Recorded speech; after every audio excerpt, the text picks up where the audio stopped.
One thing that stood out for me for sure, because I called the game on Wednesday, and then he followed it up with a masterpiece against Brooklyn. Luka has stood out for me. And I think you'll agree with me on this, Tim, that this is a guy, Luka Magic, Wonder Boy, all that stuff. He's made 4 first-team All-NBAs in a row as a guard.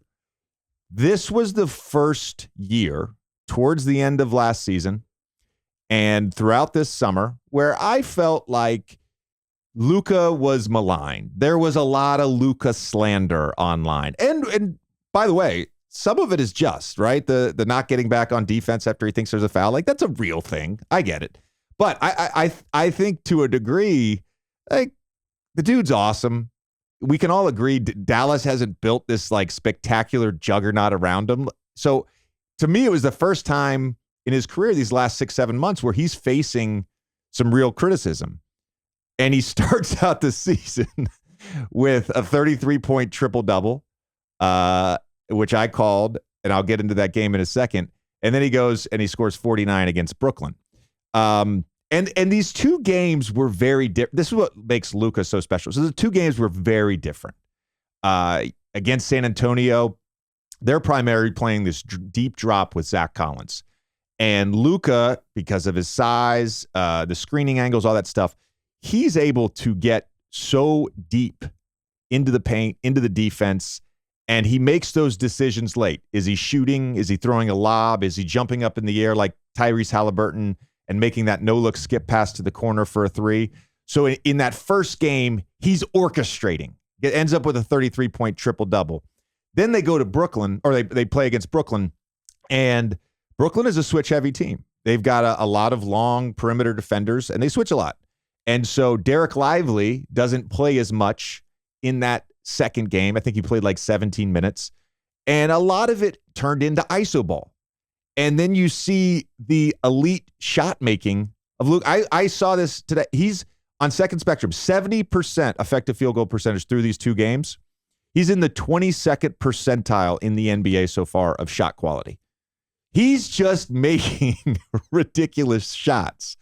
And another thing that stood out, and this is where I just love the pregame interviews we get to do with the coaches.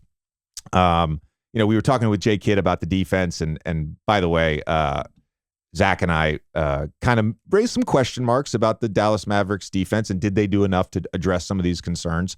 And I found this out after the game because a few members of the Mavericks organization said some words to me. It rankled some people in the Mavs organization. But there's still question marks about the defense. But Jay Kidd pregame said to me, we're very comfortable playing in the 120s. And the Brooklyn game was a great example of that. They are comfortable playing that we're going to outscore you type basketball. And although they were literally terrible, I think they were 5-14 in clutch games after the Kyrie trade last year.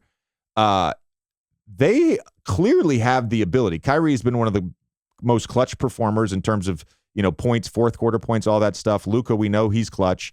So they feel comfortable in these 125, 120 games like they had against Brooklyn the other night.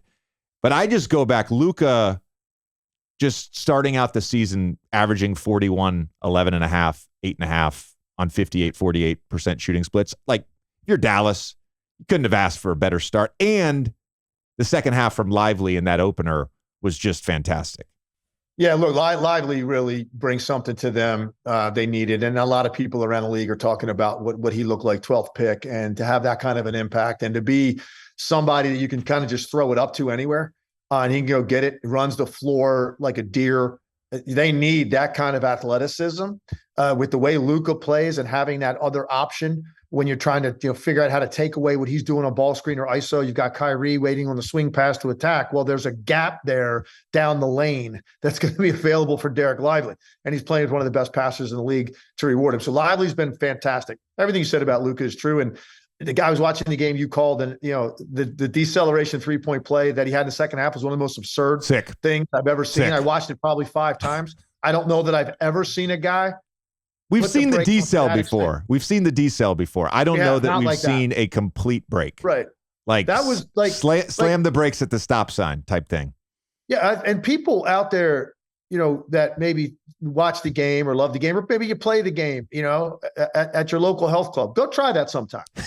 Try going full speed down the lane with a dude on your hip, two dudes back there waiting on you as the last line of defense, and then literally slowing everything down to the point where your body completely stops and being very comfortable operating in that space. It's very difficult to do. So look, he's been ridiculous. They have to love the start out of him because, he's had years where he didn't get out of the gate shooting the ball like this. So he looks great. One of the things that stands out about him when you watch him, you go, I've never stood on a court next to Luka. I've never had to put my forearm into Luka. I can't imagine how strong this dude must be because he doesn't, come off with all this body definition and he's not jacked and ripped. He's got very wide shoulders. He's got a wide base. But the way he rides people ride him to the rim, and he's so unaffected by really strong, long, athletic defenders that are getting all up into his rib cage and his hip, and he just literally doesn't seem like he knows they're there. It's so special, unique unto him. It's unique the way he understands the next line of rotation. So he's already processing where he thinks that guy's coming from to throw, that pass from outside the right side of the lane to the left corner on a rope.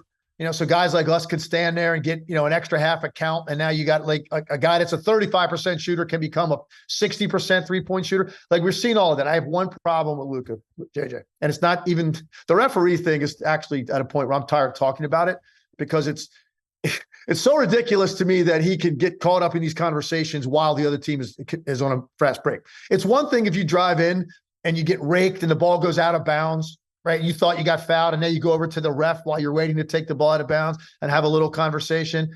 Action is stopped. He tends to have these nice long conversations while they're breaking the other way, 4-on-3. And maybe he would have been the guy, to pick up that second pass on the secondary break.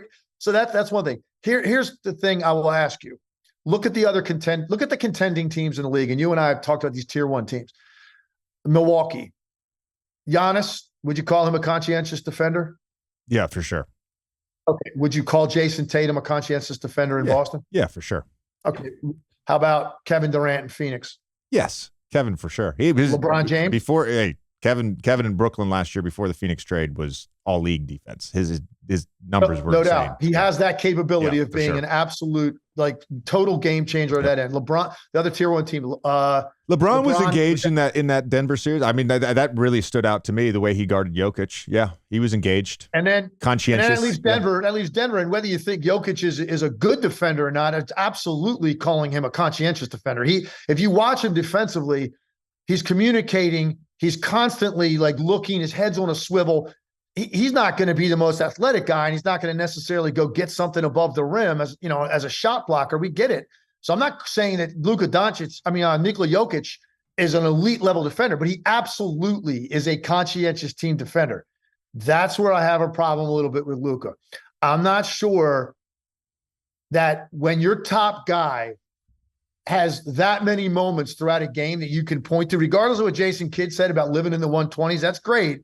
And I don't know that defense is necessarily as critical in the modern NBA, the way it's played, the numbers are putting up, the number of threes that are taken. But at least you need to know that guy's laying it on the line. And look, maybe for 12 minutes in a tie game, you're going into the fourth quarter, he'll be a little bit better in that moment in fourth quarter. And he'll be better if he can guard someone that's a little bit more physical. Guys with a live handle getting ball screens or having to keep a guy in front. I still don't know that I see the level of commitment out of him that permeates your entire roster where guys are looking like, man, this dude is bought in. And I want to see more of that. Is that going to be a maturity thing with Luka? Will he ever add it? Or is he just going to be so good offensively that stuff is masked? The number of plays in a game where he just kind of waves at a guy on an ISO, or he's jogging back in transition and somebody gets that slash cut and maybe he could have impacted it. You know what I mean? So I look at the contending teams around the league and look at their top guys and what they're willing to do defensively, possession by possession. I don't know if I put Luka in that category, and that's why, as great as he is offensively, I just don't know if there's going to be a breakthrough for the Dallas Mavericks to get them into the top tier.